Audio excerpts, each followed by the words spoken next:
चलिए यहाँ से हम फिर से रिवीजन इसको मारेंगे। क्यों मारेंगे कि पिछले क्लास में यहाँ से ठीक से हम लोग समझ नहीं पाए थे।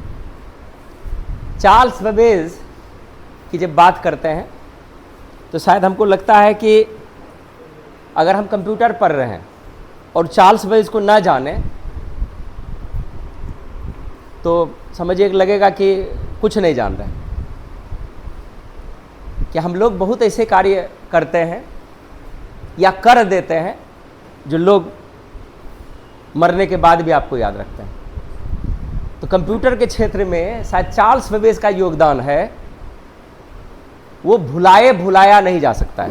वैज्ञानिक तो बहुत आए, ब्लेज पास्कल आए, जॉन नेपियर आए, हरी ब्रिक्स आए, ठीक है ना, जोसेफ जैकवर्ड आए, लेकिन शायद इन्होंने जो कंप्यूटर क्षेत्र में करके हम लोगों को दे दिया, शायद इसका जोर नहीं है। अब क्यों नहीं है, ठीक है ना, भारत की जो अभी तरक्की हो रही है, भारत की तरक्की में अभी कंप्यूटर ही, डिजिटल इंडिया ही सबसे ज़्यादा योगदान दे रही है, सबसे ज़्यादा, ठीक है ना। आप कभी बैलगाड़ी से बाराती, हम भी गए हैं कभी, और अभी शादी भी देखते हैं हेलीकॉप्टर से होने लगा है। कहाँ थे और कहाँ अभी पहुँच गए। तो वो साधन, यही कार्य चार्ल्स बेबेज ने किया। चार्ल्स बेबेज ने जो आविष्कार किया, और वो आविष्कार नहीं होता तो अभी आप टेलीफोन पर हेलो कौन ही बोलते रह जाते, और अभी कॉल आप देखते हैं तो एक बार में समझ में आता है कि क्या कौन कॉल कर रहा है और कौन कॉल, किसका कॉल रिसीव करना है, किसका कॉल रिसीव नहीं करना है ना। अब देखिए यहाँ से क्या कहता है, the contribution of Charles Babbage is so great for the whole world that the people will be remembering him for life long.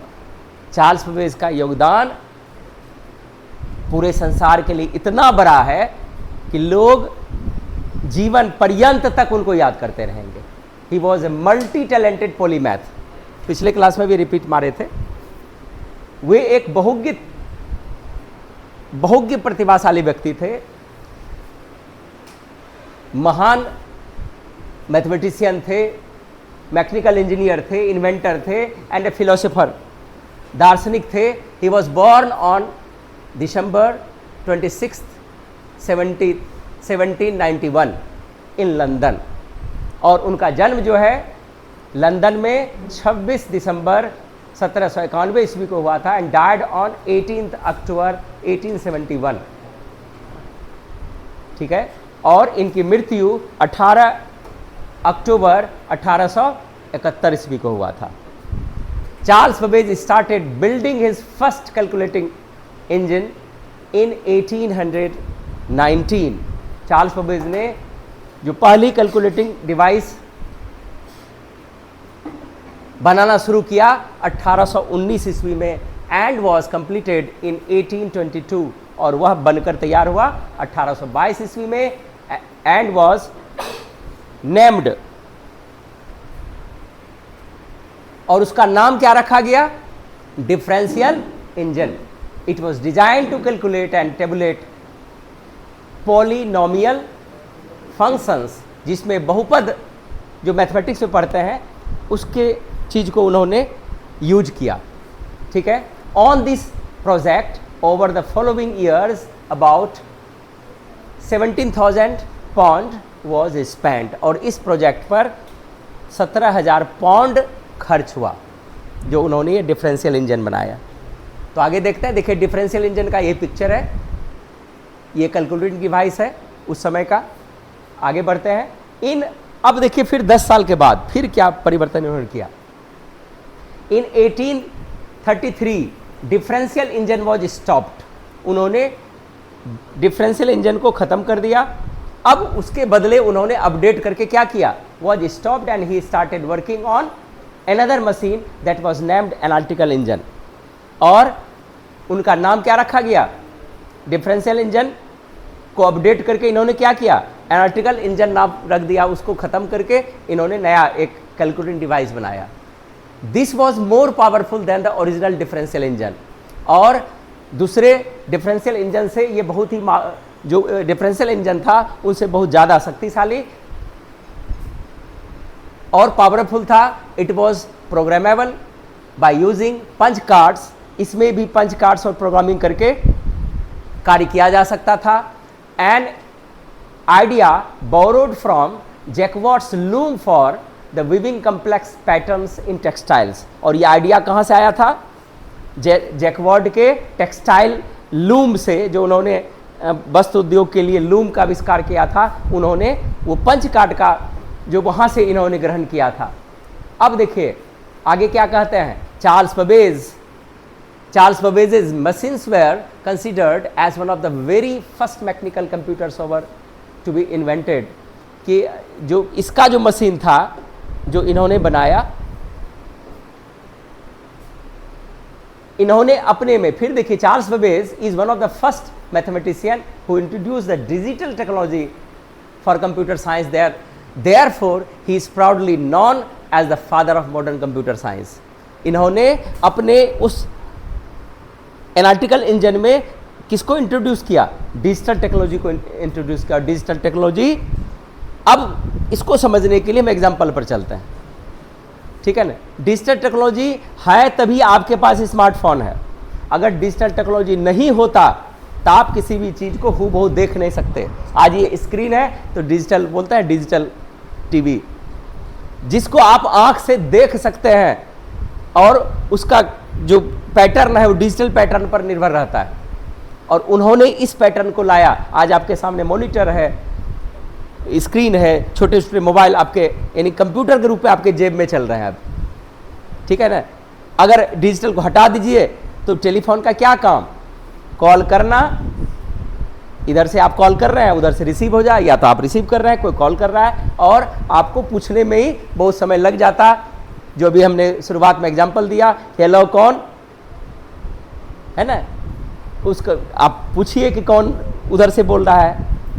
जो अभी तक टेलीफोन वाला जो मोटा वाला चौगा टाइप से चलता था तो उसमें वही सिस्टम था, ठीक है ना। लेकिन अब पूछते हैं किसी को, नंबर देख के एक बार में, यहाँ तक वीडियो कॉलिंग हो, ठीक है, नेट से भी कॉलिंग हो, जैसे भी आप चाहते हैं आप उस व्यक्ति को हूबहू देख सकते हैं। तो ये जो पद्धति इन्होंने लागू किया, क्या अभी भुला जा सकता है क्या? इसको भूल सकते हैं क्या? कहीं से भी, कहीं से इसको अब छोड़ सकते हैं? तो ये देने, ये जो कंट्रीब्यूशन हमारे पास आया, किससे आया? किसने दिया? चार्ल्स बेबेज ने दिया। और इन्हीं क्वालिटी के कारण चार्ल्स बेबेज को फादर ऑफ कंप्यूटर साइंस माना गया। अब तो समझ में आ गया कि फादर ऑफ कंप्यूटर कौन है? चार्ल्स बेबेज है। और इसी के आधार पर आगे का कंप्यूटर अब आगे बढ़ा, ठीक है ना। तो ये जो आगे का जनरेशन वाला फॉर्म है, यहाँ से वो 1833 ईस्वी में जो परिवर्तन हुआ, 1833 के बाद लगभग 100 साल के बाद कंप्यूटर का लाइफ आया। 100 साल के बाद 1940 यानी 1930 के बाद कंप्यूटर का जो प्रारूप है, जो आज हम लोग देख रहे हैं, वैसे कंप्यूटर का रचना जो है 1833 के ठीक 100 साल के बाद बना। और वहाँ से इसको पीढ़ी दर पीढ़ी इसको बांटा गया। जो पहले जनरेशन, यानी जब हिस्ट्री पढ़ते हैं तो पहले जनरेशन में कंप्यूटर कैसा था, दूसरे में कैसा था, तीसरे में कैसा था, और आज हमारी कंप्यूटर जो है आर्टिफिशियल इंटेलिजेंस को टच कर ली है, ठीक है ना। हम इसको जो है नेक्स्ट क्लास से शुरू करेंगे, जनरेशन ऑफ कंप्यूटर को, ठीक है ना। और यहाँ पर हम लोग अभी जो पढ़ेंगे वो पढ़ेंगे प्रैक्टिकल। अब क्या करना है, क्योंकि आप तो प्रैक्टिकल में टाइपिंग करके जा रहे हैं, ठीक है ना।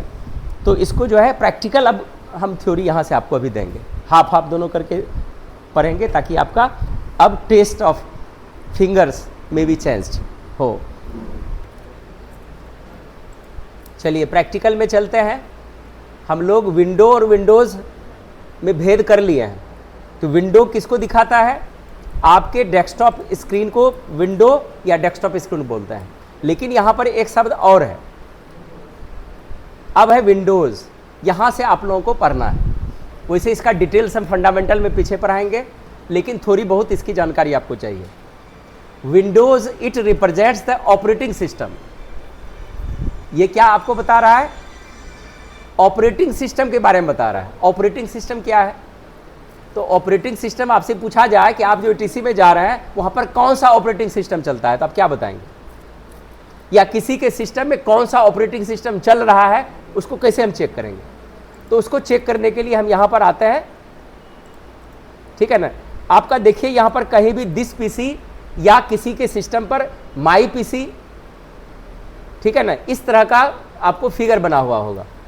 आप वहां जाकर के राइट क्लिक करेंगे ये इस तरह से, और नीचे जो है यहां पर प्रॉपर्टीज दिखेगा, इस पर हम आएंगे यहां पर, ठीक है। आप थोड़ा वेट करेंगे, ये प्रोसेस होकर के आपके सामने खुल जाएगा। ये देखिए खुल गया, ठीक है। इसको हम थोड़ा सा, ये देखिए आपका ये जो ऑपरेटिंग सिस्टम है ये यहां दिखा रहा है। आप अगर लैपटॉप चलाते होंगे या सिस्टम चलाते हैं तो इस जगह आपको चेक करना है कि कौन सी विंडोज चल रही है। यहां पर क्या लिखा हुआ है? विंडोज 11 प्रो, ठीक है ना।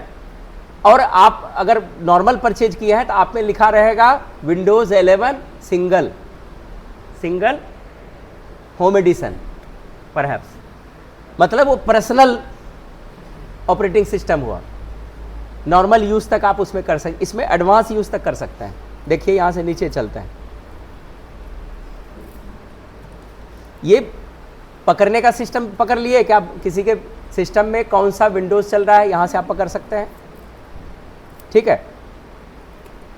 ये हुआ, ये जो आपका ऑपरेटिंग सिस्टम है, ऑपरेटिंग सिस्टम की क्या भूमिका होती है किसी सिस्टम को चलाने में, ठीक है ना। तो ऑपरेटिंग सिस्टम क्या करता है इसको यहां से देखिए, it is used to convert the low or machine level language into high level language. अगर कंप्यूटर जो है, कंप्यूटर में ऑपरेटिंग सिस्टम ना हो तो आप कंप्यूटर की भाषा को समझ नहीं सकते हैं, ठीक है ना। तो कंप्यूटर की भाषा को समझने के लिए हमें किसी न किसी एक कन्वर्टर की जरूरत होती है, ऑपरेटिंग सिस्टम की जरूरत होती है, इंटरप्रेटर की जरूरत होती है, ठीक है ना। मान के चलिए कि मोहन और सोहन मित्र है, मोहन को भी हिंदी आती है और सोहन को भी हिंदी आती है। मोहन ने सोहन से कहा चलो आज मूवीज देखते हैं, ठीक है ना, चलो आज मूवीज देखते हैं, ठीक है। तो सोहन समझेगा कि नहीं? मोहन ने बताया कि हम चलो मूवीज देखते हैं, तो सोहन ने समझ गया ना कि ठीक है चलो हम चलते हैं, तो उसकी भाषा को उन्होंने समझा, ठीक है ना। अब देखो वहां पर इसमें एक छोटी सी ऑपरेटिंग सिस्टम को समझने के लिए और एक छोटा सा उदाहरण हम लेते हैं।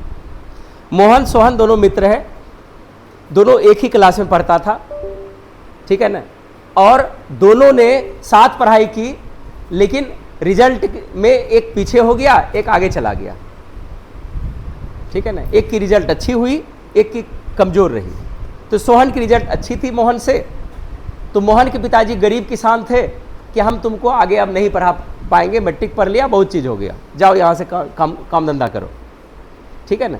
तो मोहन क्या किया, ट्रेन पकड़ा, बंगाल चला गया और वहाँ पर 1 साल तक रहा, ठीक है, और अच्छा खासा पैसा कमाने लगा।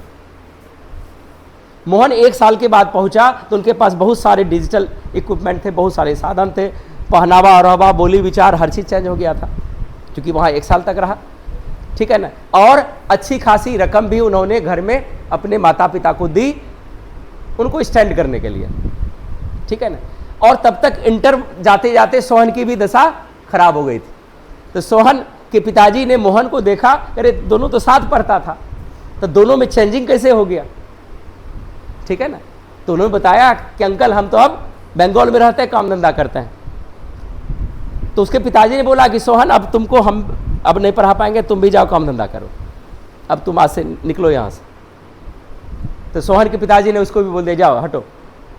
तो सोहन ने मोहन को बोला कि मित्र हम कहाँ जाए, हमको कुछ पता नहीं है, तुम कहीं रहते हो, मेरे लिए काम धंधा का कोई जुगाड़ का व्यवस्था करो, कि क्या तुम हमको साथ में ले जा सकता है? या नहीं, ऐसे नहीं ले जा सकता, क्योंकि हमको मेरे पास अभी रहने का एक ही साधन है, हम वहाँ जाएंगे, तुम्हारे लिए कार्य ढूंढेंगे, तब तुमको बोलेंगे 15-20 दिन के बाद तुम आना, ठीक है। ठीक है, 15-20 दिन के बाद ही हम चले जाएंगे। तो इसी तरह से उन्होंने उनके लिए कार्य ढूंढा, रूम खोज के रखा, कि अब तुम आ सकते हो, तुम्हारे लिए ऐसे ऐसे व्यवस्था है। वो जब वहाँ पहुँचा तो ट्रेन जो है बिफोर ही आ गई थी, कि उन्होंने, मोहन ने बोला था कि जब ऐसा होगा तो हम स्टेशन रिसीव करने आ जाएंगे, और नहीं तो तुम वहाँ से टेम्पो या कोई चीज़ पकड़ के आ जाना, बता दे दिया था। तो जैसे स्टेशन से उतरा, इसको ध्यानपूर्वक ऑपरेटिंग सिस्टम को समझना है, Lokesh you will also pay attention to it, ठीक है ना। जैसे उतरा, बेचारे को बहुत जोर से प्यास लगी थी, तो वो क्या किया, सामने स्टेशन के जस्ट सामने होटल था, है ना, लेकिन वहाँ होटल में हर चीज़ बंगाली में लिखा हुआ था, ठीक है। घुसा, बैठा कुर्सी पर, एक वेटर था, छोटा सा बच्चा वेटर रखा था, आया कि एक गिलास पानी लाओ। तो वो क्या किया, फ्रीज खोला, उसके सामने एक जो है कोल्ड ड्रिंक उसके सामने रख दिया, ठीक है। फिर बच्चा बोले पानी मांगे थे न रे, अब तो आप जानवे करते हैं बिहारी धौस उस पर लगेगा वो तो अच्छा से बात किया होगा नहीं, है ना। उधर से गया, उसके यहाँ चाय बन रही थी, कॉफ़ी उसके सामने रख दिया। तो बोला पानी मांग रहे हैं, पानी सुनाई नहीं देता है क्या, ये सब ला देता है। फिर गया, वहाँ पर नाश्ता बन रहा था, एक प्लेट ला के दे दिया। अब की बार उसका गुस्सा चढ़ा, एक थप्पड़ जो है खींच के उस वेटर को मार दिया तो उधर से सब दौड़ा इसको मारने के लिए, हो रहा था। अब उसको पकड़ के रखा, बिहारी आया है यहाँ पर लड़ाई झगड़ा करने के लिए आया है। इसी बीच जो है उसका मोहन खोजते हुए, ढूंढते हुए, कि उसको पता नहीं होगा, उनका आज रिलैक्स में था, वो पहुँच गया वहाँ, देखा कि तो ऐसे बात हो गया। अब मोहन क्यों उसके साथ उसको ऐसा घटना झेलना पड़ा, चूँकि उस बच्चे को इसकी भाषा समझ में नहीं आती होगी। हो सकता है कि यहाँ का भाषा बोला होगा, जो हम लोग बोलते हैं जनरल, ऐसे ही बोल सकते हैं, ठीक है ना। अब वो बोल रहा है कि हम पानी मांग रहे हैं, कभी हमको थम्स अप ला के देता है, कभी चाय ला के देता है, कभी नाश्ता ला के देता है, एक तो प्यास से मेरा हालत ख़राब है। तब वो मोहन क्या किया, उसके भाषा में, उस लैंग्वेज में ट्रांसलेट करके उसके मालिक को समझाया, बच्चे को समझाया, कुछ समझ में आया। मतलब यहाँ पर मोहन को दोनों भाषा आ रहा है, मतलब जो वहाँ का भाषा है वो भी भाषा जानता है, और इसका जो भाषा है वो भाषा जानता है। तो यही काम है ऑपरेटिंग सिस्टम का। ऑपरेटिंग सिस्टम क्या कर रहा है, आपके भाषा को भी समझता है, नहीं तो अपना भाषा यूज करेगा तो कोई भाषा को नहीं समझ पाएंगे आप। उसको क्या आती है, ऑपरेटिंग सिस्टम को क्या आती है, सिर्फ बाइनरी कोड समझ में आता है, और उसका जवाब क्या है, बाइनरी कोड में है ना। बोलेंगे 01 मल्टीप्लाई 01, अब फिर अगर कोई 11 कुछ आ गया तो आप क्या समझेंगे, उसको तो इकाई, दहाई, सैकड़ा, हजार करके पढ़ेंगे। वो वहाँ पर in binary code 0 is not 0, 1 is not 1, वो 0 नहीं है और 1 नहीं है, उसका अलग वैल्यू है, जो अलग अलग मैथमेटिक्स पद्धति पर उसका कैलकुलेशन और उसका सॉल्यूशन देखा जाता है। तो इतना कार्य आपको ऑपरेटिंग सिस्टम करके देता है। जितनी पावरफुल आपकी ऑपरेटिंग सिस्टम होगी, उतना सहूलियत आपको कंप्यूटर पर मिलेगा, उतना सहूलियत मिलेगा। तो आगे देखते हैं। अब देखिए यहाँ पर क्या लिखा है, how to turn off and shut down the computer. ये पिछली क्लास में बताए थे।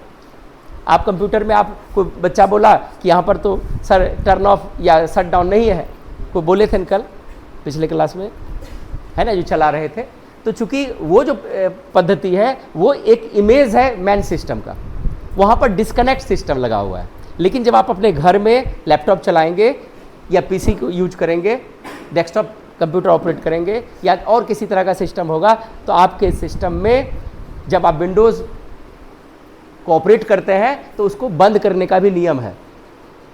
तो यहाँ पर देखिए टर्न ऑफ कैसे करेंगे, क्लिक ऑन विंडो की या प्रेस विंडो की, कीबोर्ड से दबाएंगे और वहां पर टर्न ऑफ लगा रहेगा, ठीक है ना, और वहां पर जाके क्लिक कर देंगे, क्या हो जाएगा कंप्यूटर, है ना, वहां पर जाके वो बंद हो जाएगा, ठीक है। ये देखिए विंडोज़ की जैसे दबाए तो आपका ये यहाँ पर ये ऐसे हो जाएगा, और ये यहाँ से आकर के इस पर जैसे हम क्लिक करेंगे यहाँ पर शट डाउन, और बहुत आप ऑल्ट वाला चलाएंगे तो वहाँ पर टर्न ऑफ लिखा रहेगा। लेकिन फिर और पीछे जाएंगे तो शट डाउन लिखा रहेगा, जैसे विंडोज़ XP 98 या कुछ भी आपको ऐसा मिलेगा मौका जो अब संभव नहीं है ना, क्योंकि टेक्नोलॉजी कभी भी बैक में नहीं जाती है, लेकिन यूट्यूब पर या कहीं भी आप देख सकते हैं। ठीक है, यहाँ पर क्लिक करेंगे तो आपका सिस्टम यहाँ से बंद हो जाएगा। ठीक है, अब यहाँ पर क्या करते हैं, अब जो है हाउ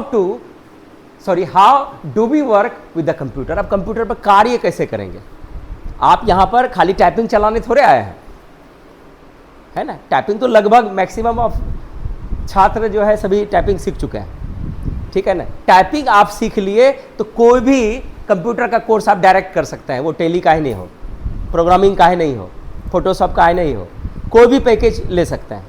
ठीक है ना। अब इस पर कार्य हम कैसे करेंगे, तो working with the computer we should have the knowledge of software.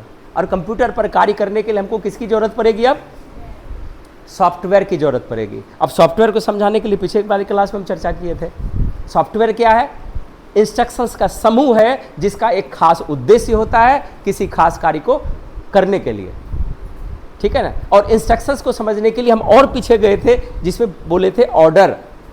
अगर हम डायरेक्ट आपको बोलते हैं स्टैंड अप, तो आपको पता नहीं था कि हमको सर बोलेंगे स्टैंड अप। जैसे हम दो बच्चे को बोले तो उसको पता नहीं था कि सर ऐसा बोलेंगे। ठीक है ना। अगर हम ये बोलते थे कल फिर लेट करना और फिर हम डांटेंगे, तो ये क्या हो जाएगा, ऑर्डर हो जाएगा कि इंस्ट्रक्शंस हो जाएगा, फिर वो इंस्ट्रक्शंस का रूप ले लेगा। जो आप ऑटोमेटिक, जैसे कुर्सी लगी हुई है और आप स्वतः उस पर आके बैठ जाता है, तो वो ऑर्डर है या इंस्ट्रक्शंस है, इंस्ट्रक्शंस है। जो प्री डिफाइंड ऑर्डर होता है वो क्या होता है, इंस्ट्रक्शंस है। और जो डायरेक्टली आपको बोल दिया जाता है उठो बैठो जाओ खाओ, ये सब क्या हो गया, ऑर्डर हो गया, आदेश हो गया। तो कंप्यूटर में ये सॉफ्टवेयर की जानकारी आपको होनी चाहिए। तो इंस्ट्रक्शंस को एक बार देखते हैं। Pre defined systematic set of orders, pre defined systematic, फिर बोल रहा है पहले से डिफाइन किया हुआ। आपके यहाँ घर में शादी है तो शादी के लिए जो प्रोग्राम बना हुआ है वो पहले से इस तारीख को 6 का, इस तारीख को लड़के की तरफ से, इस तारीख को लड़की की तरफ से, है ना। फिर मैनेजमेंट, फिर टेंट, फिर कुर्सी, फिर तो उसमें कितना बार आपको प्रोग्राम करना पड़ा है, तब एक प्रोग्राम घटित होगा जिसको बोलते हैं विवाह,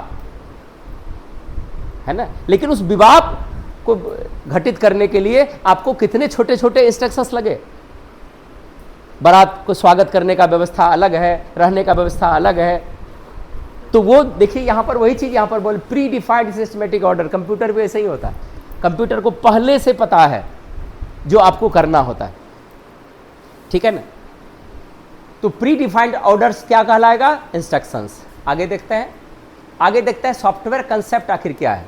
प्रश्न आपसे पूछा जाएगा कि सॉफ्टवेयर क्या है, तो इसको कैसे देखेंगे कि software is A set of instructions,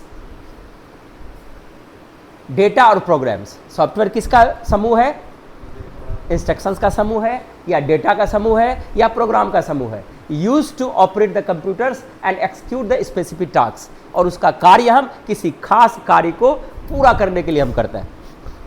ठीक है ना। जैसे एग्जांपल लेते हैं, आपने अभी क्या सीखा, आपने क्या सीखा अभी 1 महीने 1.5 महीने में एडमिशन लिया तो आपने क्या सीखा, आपने टाइपिंग करना सीखा। तो टाइपिंग का रूल था कि नहीं, आप रूल के आधार पर उंगली कैसे रखना है, कैसे बैक स्पेस यूज करना है, कैसे स्पेस यूज करना है, कौन उंगली कहाँ जाएगा, किस उंगली से कौन अक्षर दबाना है, ये सीखे कि नहीं। लेकिन टाइपिंग के अलावा बोलेंगे कि उस टाइपिंग सॉफ्टवेयर में हमको एक निबंध लिख के दिखाओ, तो उसमें लिख पाएंगे क्या। कुछ सॉफ्टवेयर ऐसे होते हैं जिसमें सिर्फ वही कार्य करेगा जिसके लिए बना है। हम फिर एग्जांपल देंगे। जैसे आगे हम MS ऑफिस चला रहे हैं, MS ऑफिस में वर्ड आप सीख लिए, बोलेंगे एक आवेदन पत्र लिखो, लिख पाएंगे कि नहीं, लिख पाएंगे ना, है ना। निबंध लिखो, लिख पाएंगे ना। एक डिजाइन बनाओ, लिख पाएंगे। ठीक है। अब टेली बोलेंगे, टेली खोल के इसमें एक आवेदन पत्र लिखो, लिख पाएंगे क्या। एक ऐसा सॉफ्टवेयर है जिसमें मल्टी कार्य होता है, और एक ऐसा सॉफ्टवेयर है जो खास कार्य होता है।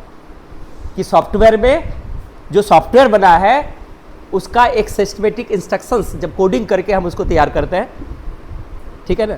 जब कोडिंग करके कोई प्रोग्राम तैयार करता है तो बहुत जगह बहुत स्टेप पर उसको कोडिंग लगा है, बहुत स्टेप पर प्रोग्रामर उसको डिज़ाइन किया है कि इस सॉफ्टवेयर को यूज करके आप ऐसा कार्य कर सकते हैं। ठीक है ना।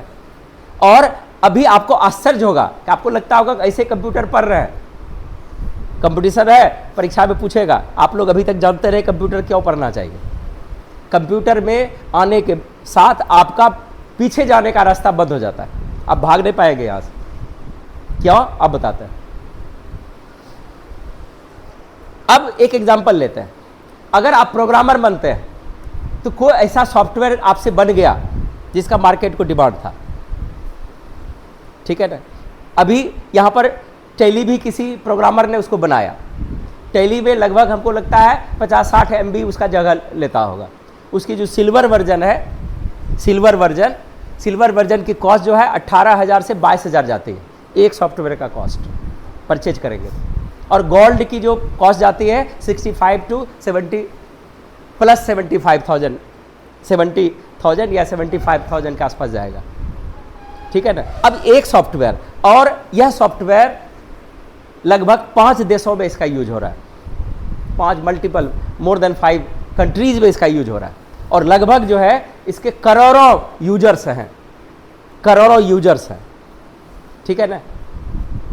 अब सोच लीजिए कि एक सॉफ्टवेयर 18,000 वाला भी लेते हैं या उसको 20,000 मानते हैं, और 1 करोड़ आदमी इसको खरीदा, तो कंपनी को कितना फायदा आया।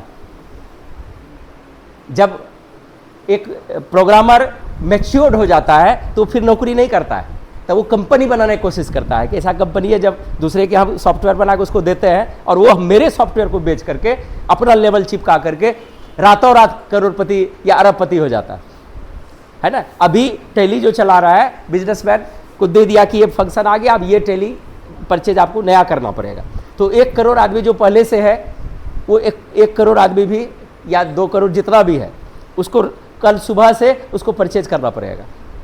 मान के चलिए उसका 25,000 कॉस्ट हो गया, तो 25,000 उसको देना पड़ेगा, और 25,000 गुना 1 करोड़ कीजिए, देखिए कितना हुआ। और बनाया कौन, वो मालिक थोड़े बनाया है, बनाया आपके जैसे इंजीनियर, आपके जैसे कोड सीखने वाले। तो फिर जब इसी तरह से 5 साल 10 साल इंजीनियर का हो जाता है तो वो दूसरे का नौकरी नहीं करना चाहता है कि अब रुको हम ही अपना काहे कंपनी खोलेंगे, जो इस सॉफ्टवेयर को हम अपना सेल्फ लैब लेंगे, और रातों रात आप करोड़पति हो सकते हैं सॉफ्टवेयर सीख करके, ठीक है ना। हम एग्जांपल आपको दे रहे हैं, वो दूसरा छोड़िए। मेरा एक स्टूडेंट सोनबरसा बिहपुर, जिनका नाम प्रवीण जी है ना, उन्होंने फॉक्स प्रो सीखा, और वही टीचर बहुत अच्छा फॉक्स प्रो डेटाबेस में शैलेश सर बहुत ही नॉलेजेबल है, ठीक है। तो उन्होंने फॉक्स प्रो सीखा, तो बोला सर हमको तो सर बहुत अच्छा से डाटाबेस सिखा दिया और हम सॉफ्टवेयर सर बना रहे हैं। हमको लगा ऐसे बोलता होगा, वो दिखाया था, हम दंग रह गए कि 2006 ईस्वी में उन्होंने बुक स्टॉल को सॉफ्टवेयर बना के दिया, और एक आदमी से 6,000 लेता था, सर 10-20 आदमी को हम दे दिए। अब सोच लीजिए कि उसके पास ही स्किल आ गया। वो डेटाबेस फॉक्स प्रो जो है बीजी अकाउंटिंग के रूप में कार्य करता था, वो सॉफ्टवेयर बेच रहा था बना करके, ठीक है ना। हम लोग क्या कर रहे हैं, दूसरे का नौकर बन के जा करके उसका काम करके आते हैं और सैलरी उठाते हैं। जब तक आप सैलरी लेंगे तब तक आप नौकर रहेंगे, और जिस दिन आप कुछ बना करके मार्केट को छोड़ दिए हैं तब मालिक हो गए, उसी दिन आपकी कंपनी स्टेबल हो जाएगी। और एक कोड यूज करने वाले कभी भी किसी पर निर्भर नहीं है, जब चाहेगा वो अपना कंपनी खोल के बैठेगा। तो सॉफ्टवेयर का फील्ड कितना बड़ा है, लोग को अभी विश्वास नहीं है ना। जिस दिन आपका सॉफ्टवेयर का ललक बढ़ जाएगा, जो BCA MCA BTech इस तरह के करते हैं, और खास करके कंप्यूटर सेक्टर से करते हैं, तो आज पूरे दुनिया में कंप्यूटर सेक्टर से ज़्यादा कमाने का रास्ता किसी और पद्धति भी नहीं। सेकेंड में आपकी इनकम आती है, सेकेंड में, ठीक है ना। जिसमें हम बिल गेट्स के बारे में जानते हैं, दुनिया के सबसे अमीर आदमी में से उनको काउंट किया गया था जब कुछ साल पहले। उसके बाद अभी अमेजन जब आया तब उनकी स्थिति थोड़ी, है ना, लेकिन बहुत दिन तक, सबसे ज़्यादा दिन तक तो रिकॉर्ड उन्हीं का रहा, दुनिया का सबसे ज़्यादा अमीर बनने का रिकॉर्ड बिल गेट्स का, ठीक है ना। तो ये सॉफ्टवेयर है। चलो आगे आगे देखते हैं इसको। इसमें पहला सॉफ्टवेयर क्या कहलाएगा, सिस्टम सॉफ्टवेयर, और एक कहलाएगा एप्लीकेशन सॉफ्टवेयर। सिस्टम सॉफ्टवेयर किसको बोलते हैं? System software is the need of computer. अगर बोलेंगे कि कंप्यूटर की सबसे बड़ी ज़रूरत क्या है, वो सिस्टम सॉफ्टवेयर है, क्योंकि कंप्यूटर को भी एक ईंधन चाहिए, तो उनका पर्सनल ईंधन जो है वो आपका सिस्टम सॉफ्टवेयर है। वो बंद हुआ कंप्यूटर बंद, वो खराब हो गया कंप्यूटर का सारा चीज़ खराब।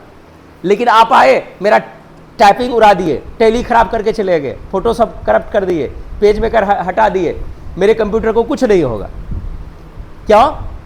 वो सिस्टम सॉफ्टवेयर नहीं है। कुछ आया समझ में? अगर सिस्टम सॉफ्टवेयर को कुछ हो गया तब आपकी कंप्यूटर खराब हो जाएगी। अगर सिस्टम सॉफ्टवेयर को कुछ नहीं हुआ, बाहर वाले सिस्टम को सॉफ्टवेयर को आपने खराब किया है, तो मेरे कंप्यूटर को कुछ नहीं होगा। ठीक है, तो नीड है पहले system software, it helps the computer to run, और सिस्टम सॉफ्टवेयर ही है जो कंप्यूटर को चलने में मदद करता है। Without system software a computer can not run. बिना सिस्टम सॉफ्टवेयर का कंप्यूटर चल नहीं सकता, है ना। अगर बोलेंगे कि what is inside the computer, computer के अंदर जो सॉफ्टवेयर है that is most important in comparison of hardware, है ना। हार्डवेयर के बनिस्बत वही सॉफ्टवेयर ही मैन है उसका। अगर सॉफ्टवेयर को हटा दिया जाए तो कंप्यूटर इज डेड, मतलब वो डेड बॉडी हो जाता है। जैसे शरीर से निकलने के बाद शरीर का अस्तित्व खत्म हो जाता है आत्मा निकलने के साथ ही, उसी प्रकार कंप्यूटर से सॉफ्टवेयर को हटा दिया जाए तो कंप्यूटर में कुछ नहीं है। फिर आगे देखिए, we can say that the system software is a type of computer program, और ये भी एक तरह का कंप्यूटर प्रोग्राम ही होता है that is design to run a computer's hardware and application program. System software is use to manage the computer itself. System software has the following features. इसमें क्या क्या फीचर्स है इसको देखिए। It manages the speed of computer. System software computer के speed को manage करता है। It manages all the connected hardware and other parts of computers. ये जितने भी आपके हार्डवेयर कनेक्ट है उसको ये मेंटेन करता है, जितने भी पार्ट्स हैं कंप्यूटर के उसको मेंटेन करता है, उसको मैनेज करता है system software. It also manages to interpret low level language into high level language, और यही सिस्टम सॉफ्टवेयर ही है जो लो लेवल लैंग्वेज को हाई लेवल में चेंज करता है, तभी आप उसको समझ पाते हैं। अब देखिए आगे है, आज हम लोग यहीं तक देखेंगे। सबसे पहले दूसरा है एप्लीकेशन सॉफ्टवेयर। एप्लीकेशन सॉफ्टवेयर क्या है? The application software is the need of users, मतलब एप्लीकेशन सॉफ्टवेयर आपकी जरूरत है, और जो जो आपकी जरूरत है तो कोई फर्क नहीं पड़ता है, आप उसको खराब कर दिए, हटा दिए, डिलीट कर दिए, कंप्यूटर को कुछ नहीं होगा। ये यूजर की जरूरत है। कोई आएगा टेली सीखने, उसको टेली से मतलब है, कोई आएगा टाइपिंग सीखने, उसको टाइपिंग से मतलब है, कोई आएगा ग्राफिक डिजाइनिंग सीखने, उसको फोटोशॉप या उससे रिलेटेड ग्राफिक डिजाइनिंग की सॉफ्टवेयर की जरूरत पड़ेगी। Software is a type of programs that performs a specific personal, educational और बिजनेस पर्पसेस टास्क। और इसका ये जो सॉफ्टवेयर होता है ये पर्सनल होता है, शैक्षिक होता है, व्यावसायिक से रिलेटेड होता है। There are also two types of application software. इसके भी दो भेद हैं। पहला है यूटिलिटी एप्लीकेशन सॉफ्टवेयर और दूसरा है internet application software. Utility application software ऐसे है कि जिसको जो कंप्यूटर में पहले से भी रहता है और उसको बाद में हम अलग से इंस्टॉल करते हैं, ठीक है ना, यूटिलिटी कहलाता है। और उसके बाद है इंटरनेट एप्लीकेशन सॉफ्टवेयर, ऐसे अब सॉफ्टवेयर जिस पर हम इंटरनेट चलाते हैं।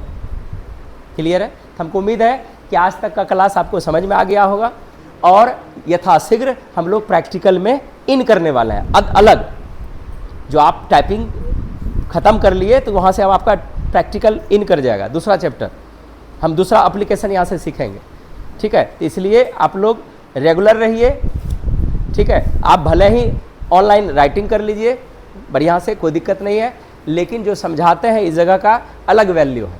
आप लोग अपने क्लास को टाइम पर आइए, और जो टाइपिंग सीख चुके हैं आप 6 बजे बैच को भी कंटिन्यू कीजिए, ठीक है ना। उसमें आप डायरेक्ट सीखिए टेली, कोई दिक्कत नहीं, आपको टाइपिंग आती है, फंडामेंटल में पढ़ा ही रहे, और नहीं तो आप वहाँ रिपीट करके पढ़ सकते हैं। और चैनल को सब्सक्राइब करके रखेंगे तब ना आपको नोटिफिकेशन चला जाएगा कि हम वीडियो उस पर डाल दिए। तो हमको उम्मीद है कि आज का क्लास आपको अच्छा लगा होगा। धन्यवाद।